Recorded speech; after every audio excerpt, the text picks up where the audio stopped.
The 10 commandments of typography. What are those 10 things that if you do them, guarantee that you'll produce good work? I got bad news for you. They don't exist. There's really just a handful of so-called rules that will help you produce stuff that is safe, acceptable, boring, but not great. What's up? This is MVA Joshua. In this episode, I am not going to share with you 10 commandments of typography. Instead, I am going to show you 10 rules for learning typography that will help you develop your own distinctive voice and approach to designing with type. This is what I figured out in the last 10 plus years of teaching typography at the Minneapolis College of Art and Design. Also in this episode, we're going to show what one of my typography crits actually looks like, and we'll discuss the role of copying your hero's work in order to become a better designer. Make sure you hit subscribe before you get any further. If anything in this video doesn't make sense to you, or you have a question about, or just plain resonates with you, make sure you leave a comment. I'd love to hear from you. Thanks a lot, and enjoy episode 99 of the MVA vlog.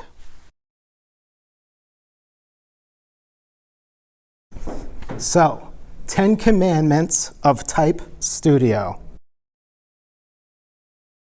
Number 1. Never ask me about font pairings.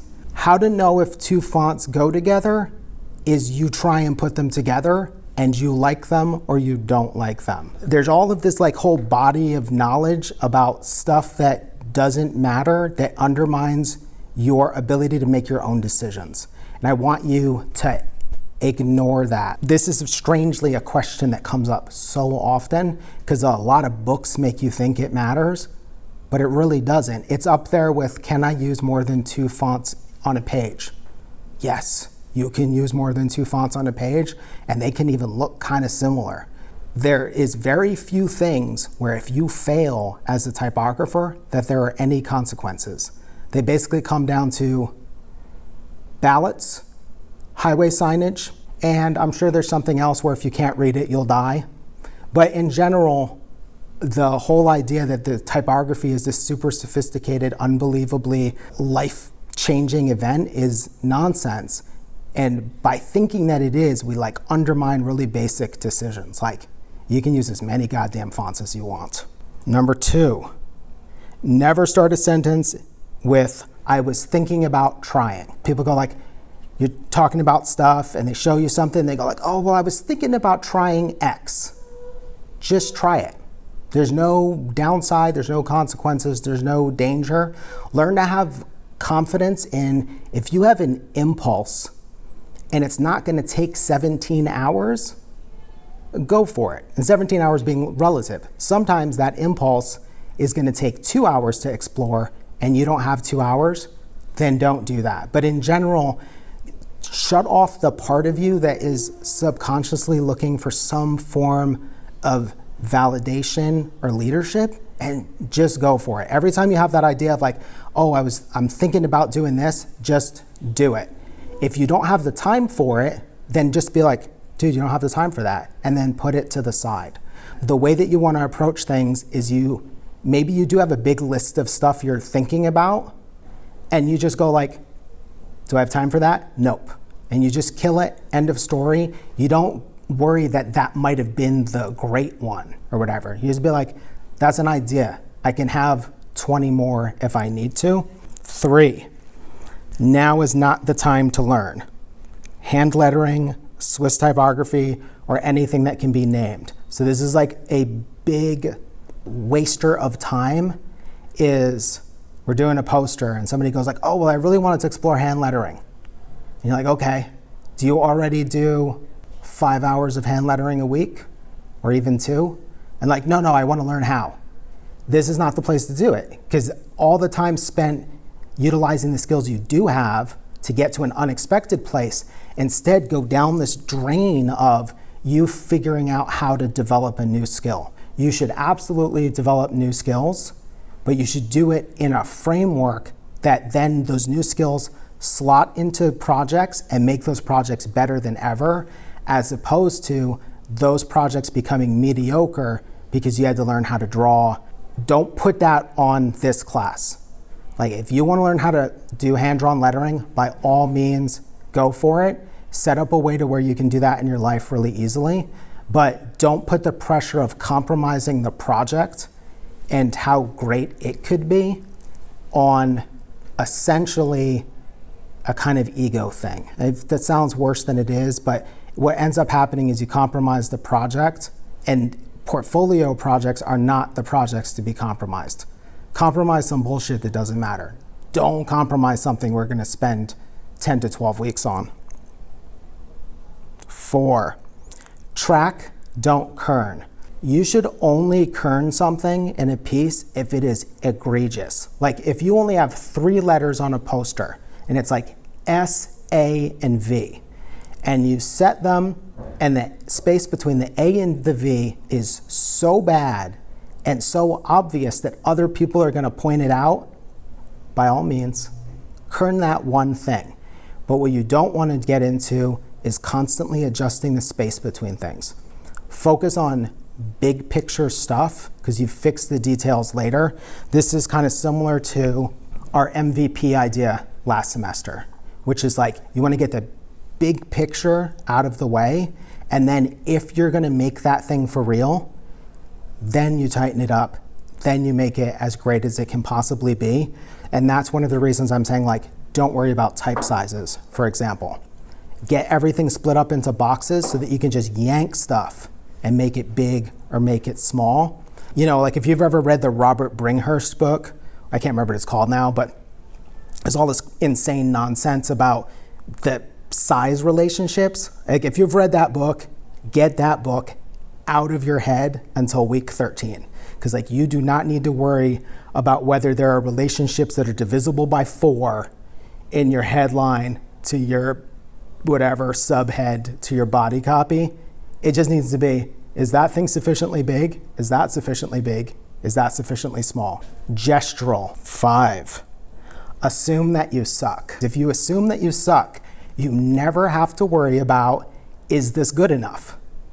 All you have to worry about is this the best that I was capable of? And did I give it my maximum amount of effort? I just operate on, oh, I suck, and then I just pick the best of whatever sucky stuff that I've made. That is not for everybody, but it's a super liberating way to work. If you want to have the freedom to experiment and to try a lot of stuff, it's much easier if you've already decided, I'm terrible, how much worse could it be? That one's subjective. You can decide what to do with that. 6, working is the research. By making things, you conduct a form of research. The playing with type is a form of research.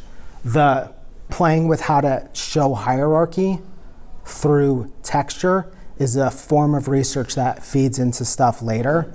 It can feel very weird to be like, okay, we're just gonna start designing without an idea. But one of the reasons we can do that is because we've given ourselves 10 weeks. If we gave ourselves 1 week and then we had a client that needs a concept, this would be a horrific, terrible idea.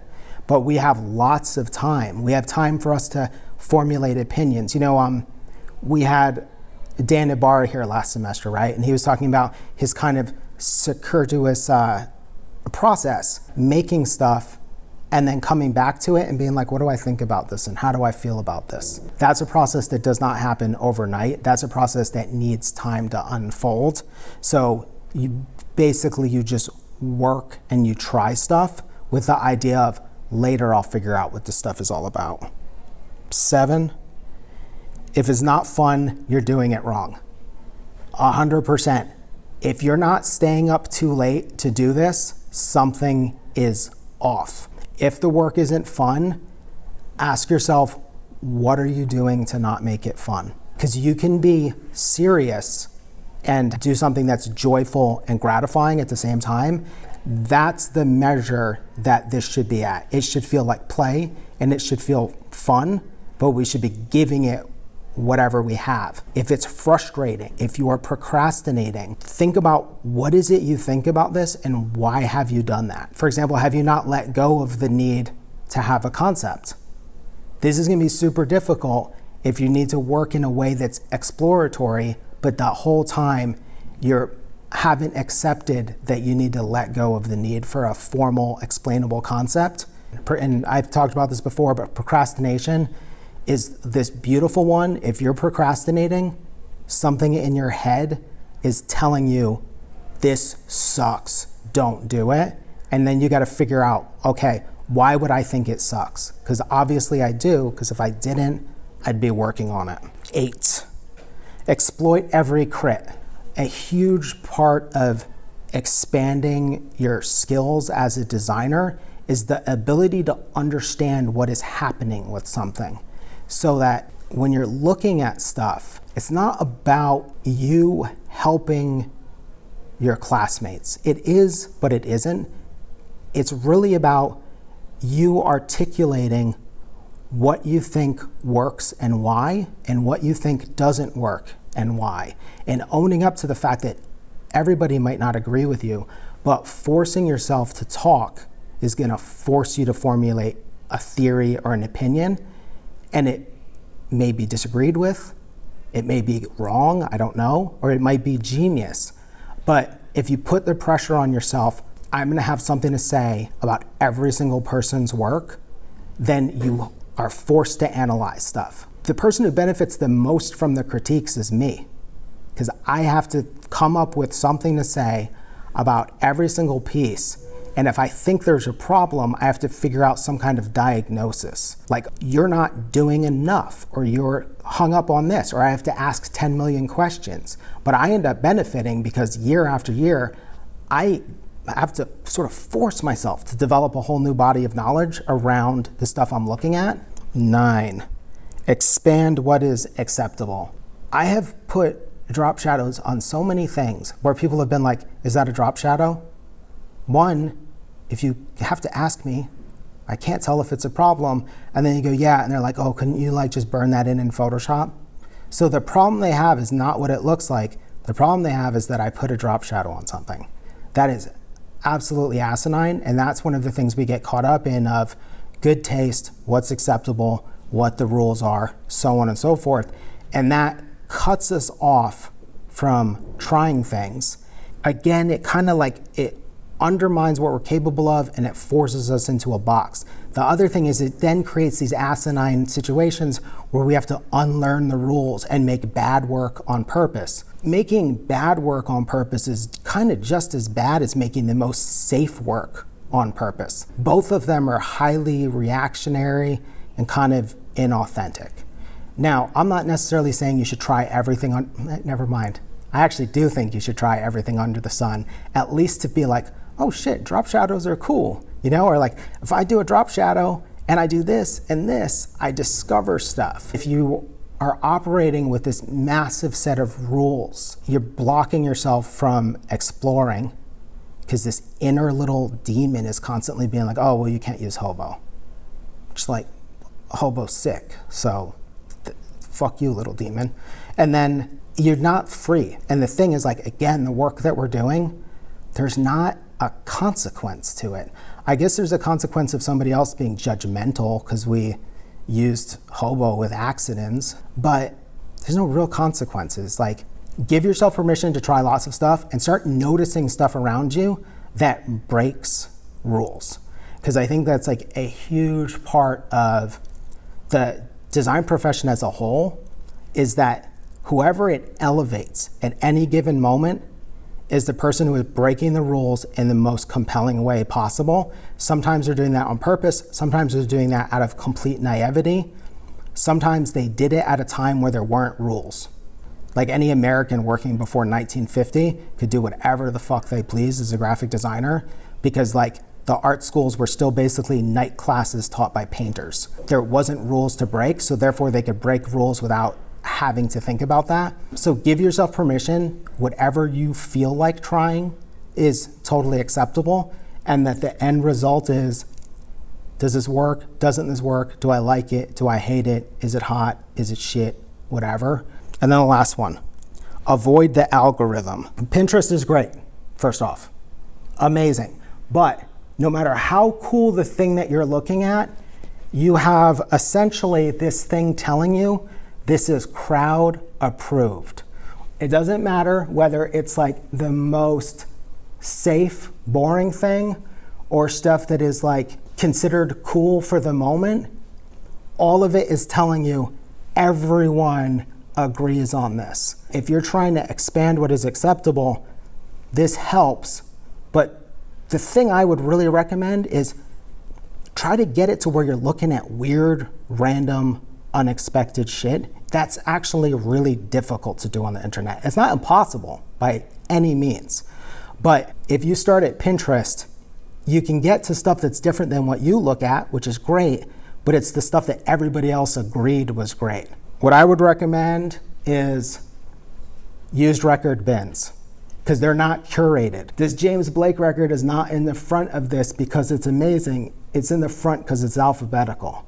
So places that let you see a wide range of graphic design and typographic expression are super good places to look. Old design annuals, not even old, just random, like more than 5 years old, but like go for ugly decades. Like find a design annual from 1974 and trip on that. And the thing that's beautiful about it is that it gives you this wide range of stuff, and it gives you all the stuff that history forgot about, but was at one point considered great. Design annuals, the history of graphic design books are great. Just they show the canon, but at least they show the stuff like from 1892 that nobody's talking about anymore. It puts you in this range of seeing a ton of stuff that isn't the famous stuff, and it isn't the quote unquote like good stuff. But there's a lot of value in that because it gives you this broad range. It also helps you know like, oh man, crazy stuff like this at one point was totally acceptable for Bear. Like it's nice to remember that at one point, a lot of consumer products looked what we would think was like avant-garde now. I think that that's really helpful to kind of see that cycle. Like when you see like when shit gets real weird and then it gets really conservative and then like that conservative stuff gets reinterpreted by people who design punk rock records, and then all of a sudden it's like it's not conservative again. At everyone's house you go into, look through all their shit that holds stuff. You know what I mean? Like ignore them and geek out on the random stuff that they might have to where like you can pick up some thing that you wouldn't have been exposed to before. Just like a really random example. This is a page from Frank Miller's Daredevil comics from the late 70s. And I don't remember why I like picked it up, but there are tons of these amazing like typographic pages. This is another Frank Miller comic. This is Sin City. Blam, blam, blam. This to me is this incredible thing that was like hidden in this other thing I was looking at, but it really stood out to me. I haven't done anything with it, but it just kind of sits there as like an ongoing fascination that's not gonna show up in graphic design land. The stuff that I do for my music project is totally indebted to stretched out Futura 1992 to 94 record covers. Stuff that, according to my education, is not okay. Is not okay to stretch out fonts. Is not okay to do this, that, and the other thing. But I love this force justified back cover of this Jawbox record with all lowercase stretched out Futura. I think there's all this interesting stuff, but it's like you kind of got to get out of what's trending. And it's not that it's bad to know what's trending, but I think that, again, it undermines what might really spark you to be like, oh shit, that's interesting. Like that grabs my attention. That means something to me. You know, like a lot of times like we're doing what's cool at the moment because we're like getting this message that, oh, this is what graphic design looks like right now. So like, I love Swiss graphic design from the 60s. I also recognize that it was a humongous problem that every school basically taught, oh, here's how you design something. You divide it into 3 columns and you use 2 sizes of Helvetica. All the magic that could have come out of that time period was fucking squashed by being on trend. And you have to remember, that shit was cutting edge at that moment, but at the same time, there's no way every single kid at Pratt or SVU, or SVA I mean, was like, oh yeah, I want to do that Helvetica thing. But they were like browbeaten into doing it. The big thing I want to say is just like expand what is acceptable and let yourself be into the stuff that you're into so that as you're becoming a graphic designer, you're not replacing what you think is great, you're expanding and building off of it. And that's it. Good night, y'all.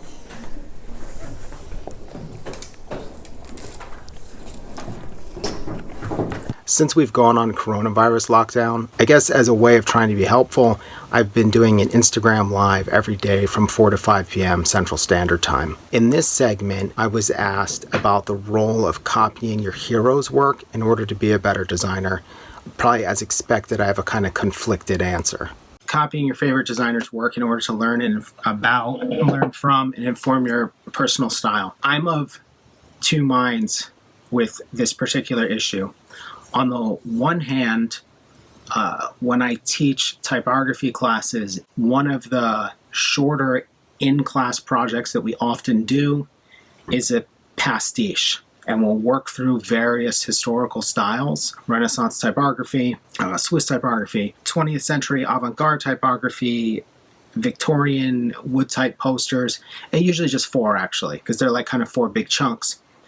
And then we do a pastiche that is hyper specific. It's not like, oh, make a thing in the style of a Victorian wood type poster. It's find a Victorian wood type poster and recreate it from scratch. Have it there, eyeball the proportions of the page, try to eyeball the relationships, essentially drawing from life. There is a lot that comes from that I think is really helpful. Sometimes it's as simple as, if you're doing Renaissance typography, you track the type way, way out. And students will get weird about it because they'll have their thing and then they'll have what they're copying next to them, and I'll be like, doesn't it look like that's got way more space between the characters? But they'll be weirded out by the fact that their tracking is at 300 and feel like it's bad to go further than that, or it's bad to go past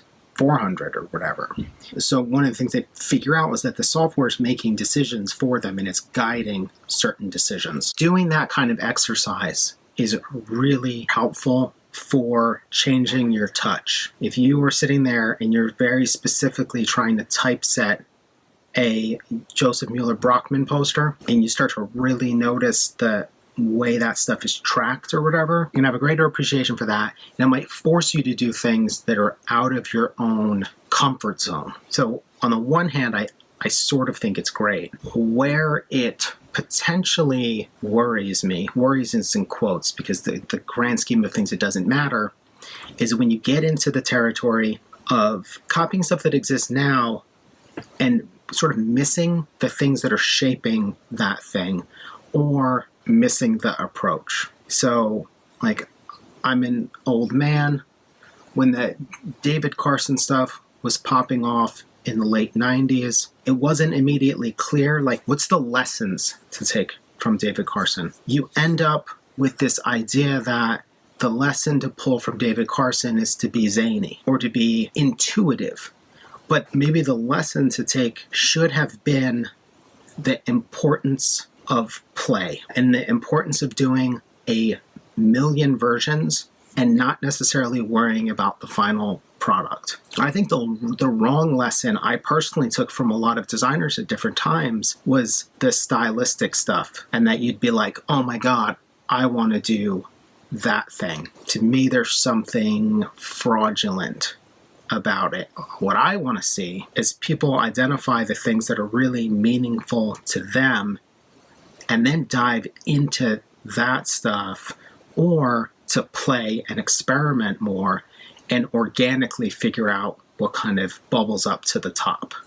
So it's like, is it bad to make something that looks like a Draplin or big polished share type or non-format? Like, it's not bad. I look at it as a kind of FOMO, like a fear of missing out. And to me, the fear of missing out is on what could have been if your weird instincts were allowed to go totally nuts. It doesn't get discussed enough that someone like Hassan Rahim's work is coming from this vast web of stuff that interests him, and then it comes out in a certain form, and then everyone looks at that form and is like, oh, that's a thing, and that thing is cool, we should all do the thing. I think you should follow what led to the thing, and what led to a particular style of these various designers is embracing their own life's experiences and interests. When I was younger, I was completely guilty of this. I remember seeing the work of Michael C. Place of Build, and I just wanted to do that. Just 100%. I just wanted to do that stuff. Or I'd flip through the non-format book and I'd just be like, oh my God, this is amazing. This is what I want to do. The thing that I recognize now is that the really important thing to do is to identify your wiring, what works for you, what's interesting to you, and that when you really dive into that, hopefully what you end up with is work that may or may not be original, but it's authentic to you. This last segment is footage pulled directly from a critique in one of my typography classes. It's kind of long, but I tried to keep it to the things that are probably meta issues. So not super tweaky critiques of individual work, but instead looking at big ideas or big strategies that the students had. I think if you're a student starting out, this would probably be really helpful. And who knows, maybe if you're established, there's a gem or two in here for you. Okay, so like everybody said, there's so much good stuff here. One thing that you did that I appreciate is that you went through and sort of did just an almost like systemic or systematic mix and match type thing. Let's take this image and let's just put all the layouts over it and see which ones work. And I think it's funny that what ends up happening is there's a lot of stuff that people find striking, but this particular grouping kept coming back, like different versions, right? Like, oh, I like this one, I like that with this, and I like this, but maybe think about this. So one, it speaks to how well that image is working for this in particular, but I think it's like a really good strategy just in general, and it's kind of the point, because then it's like you can then tweak to your heart's content at that point. But the other advantage of this is if you're one of those people that hates revisions, there was a good chance that you slap some stuff together and you're like, done. Like maybe I gotta adjust the scale slightly. But if you hate doing like drafts, this is like a good strategy for getting around it. There's so much stuff that I think is great. I love these two. I especially love this one. I almost feel like this one is like it's almost like it's obviously good, but therefore it's not as interesting to me. Like, oh, obviously that works. It's got like nice stripy stuff, good type, cool colors. Oh, so my favorite then is that one, once you bring in supporting stuff from other pieces. So one thing I will add then, as you put the pieces together, you discover some stuff doesn't work with the type. Potentially, if we had like a longer time frame, we could have then built up another level of exploration, which is this image is killer, perfect for this.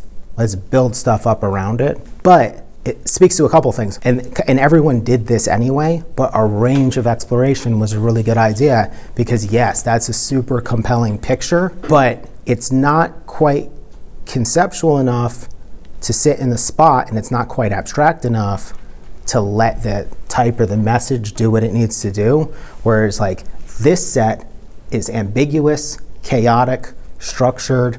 It's like all these things, like it's like can hold it. And when you were talking about it, the thing I was thinking about, if you listen to a DJ Shadow record and it's like instrumental hip hop, and you're not supposed to hear rappers on it because they have to compete with everything that's happening.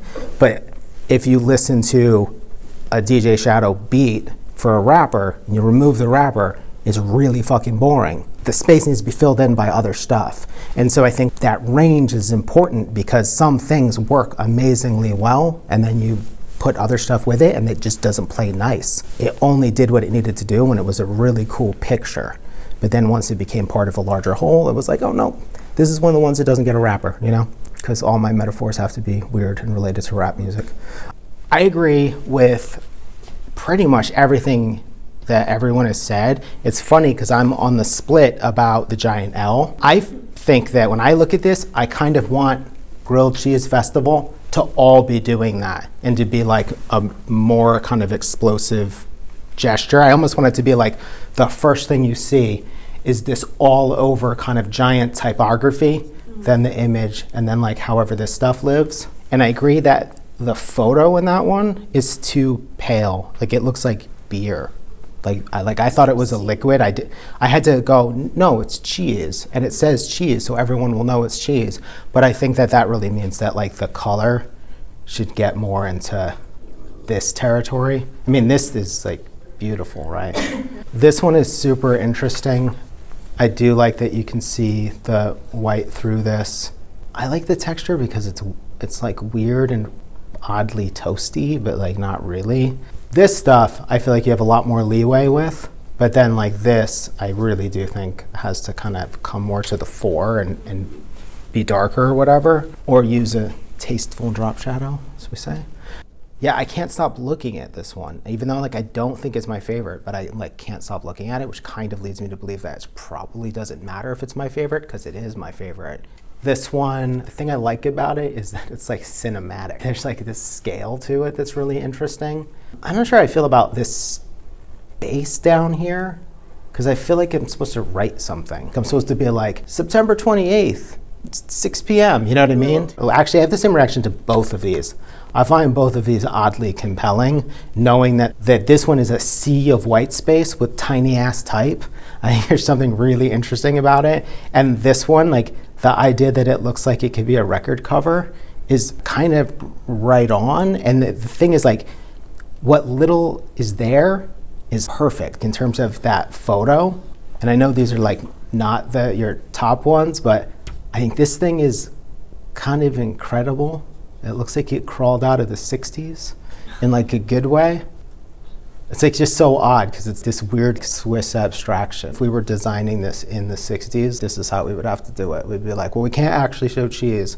Let's use a weird yellow painting and everyone will know it's cheese.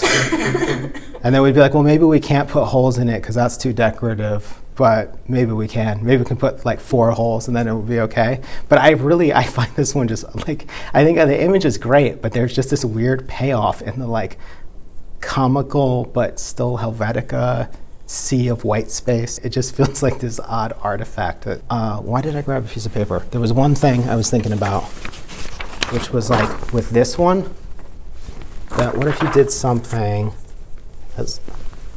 where like the photo is actually maybe smaller so that this big wavy twisty type can feel even huger.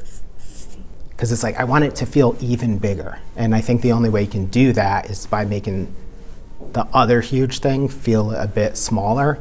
One thing that I want you to do is I think you're good at like the big gestural stuff. The smaller stuff, if it's not playing it really safe, it kind of doesn't feel like it's figured out yet. So like in this one, it's not just this that makes it look like a classic Swiss thing, it's that. And it's not terrible, because part of me is like, I should just go Helvetica bold and it should become the classic Swiss thing, just to see.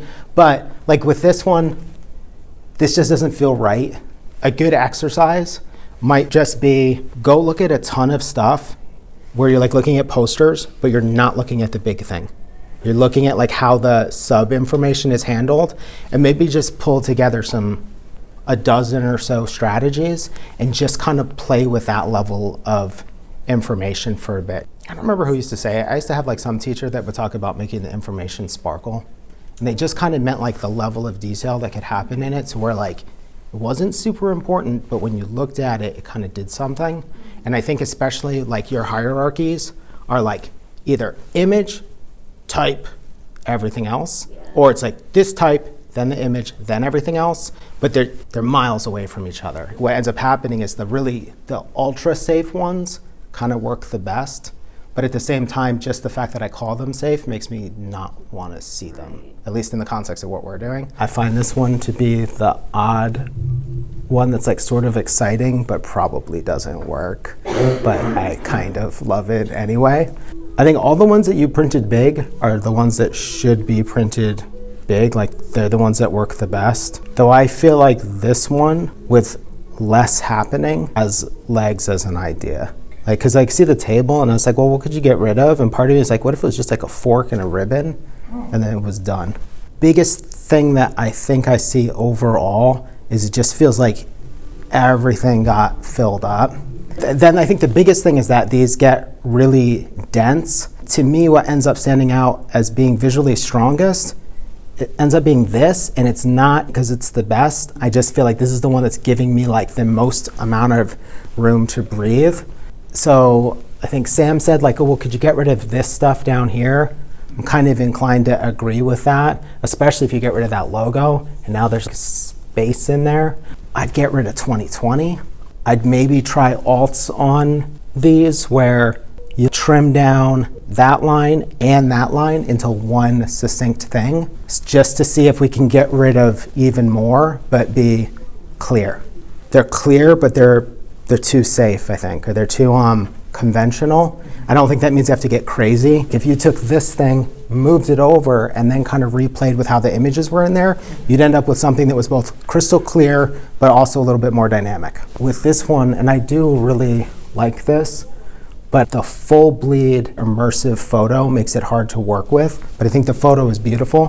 Can you hand me a piece of paper? Maybe you take that image and you don't run it edge to edge so that your type can be like dine out and HIV. You see the photo, but now you've got space to say something. Everything is big in it, but nothing is big enough. That type is like so impactful, it should feel huge. But I think you need space to put that type, and it's hard to do that because the natural places for structure in this image are too busy. When you have this like massive immersive thing and you've got margins, you're like, okay, well, the natural places to put type are like, it will anchor in these corners or maybe like as a header or something, but there's just so much shit happening.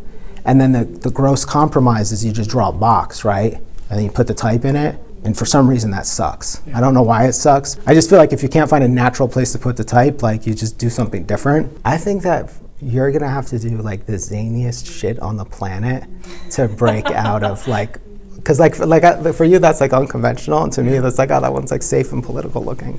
Oh. Like, it looks like what I feel like if this had a different image, what it could look like. Same texture, but like if it was like a serious image. Sounded dismissive, I didn't mean it that way. But it's like, to me, this actually does live in the same zone. I mean, the thing that's funny is like this one, it's practically a fucking pentagram poster. So like, here's the funny thing. You work in-house at like doing like production. Yeah. That's fucking stupid.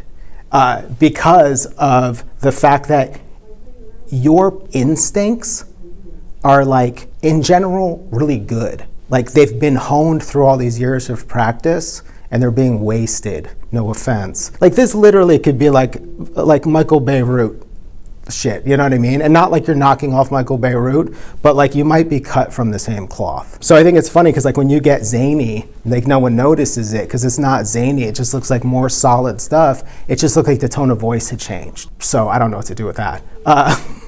But that's my like gut reaction on it. It's like I think I don't know what you would have to do for me to think that like you had finally like lost it and gone crazy. When I say like you do something safe, when I say safe I mean professional.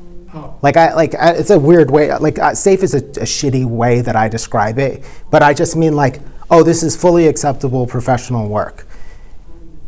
Which is great, except that no one got stretched doing fully acceptable professional work. And that's when I say safe, I just mean like, we can always come back to this.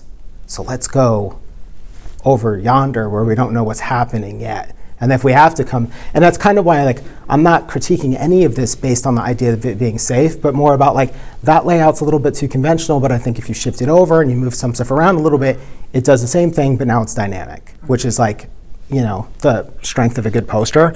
But it's just funny because looking at this and just like, you're like a very solid classical designer doing like the kind of stuff that someone with your level of experience should be doing. Like when you do this stuff, it's not a backhanded compliment. I don't know, it may have come off that way, it's not. Yeah, I think nice work, and then the biggest thing is just figuring out how to get, how to free up some breathing room in them and get the clarity to have some dynamics. Someone pointed out like you don't have to use images, but like the other thing is like one of these like big old dine out, eat in, because we're using an image, it doesn't have to be big. You know, like if you think about like a ECM record sleeve, I don't know if anyone's familiar with ECM, They do a lot of these beautiful, like immersive abstract photos with like super clean universe, all caps, tracked out type. But they just do a lot of shit, just a little tiny photo, and then they just like, the type is louder, but it's not like that loud. There'd just be this little photo of a boat. Yeah, Just floating there. And then there's just some handwriting. But when I look at that stuff, like I learn a lot from it because my instincts are to fill it up or to have like a safe margin, a half inch, an inch. Enough white space to be white, but not so much that it's like a provocative statement. When I look at like the ECM stuff, it reminds me that if you leave a lot of space around something, you start to make like a more provocative or confrontational statement, even if it's just confronting the norms of how people do shit.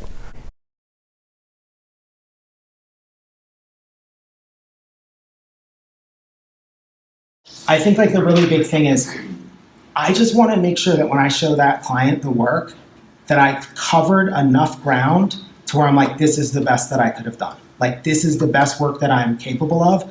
I don't want to get there and be like, man, if I just had like 2 more days, or just to feel like I spent so much time on the comps that I had to cut the research off at the knees.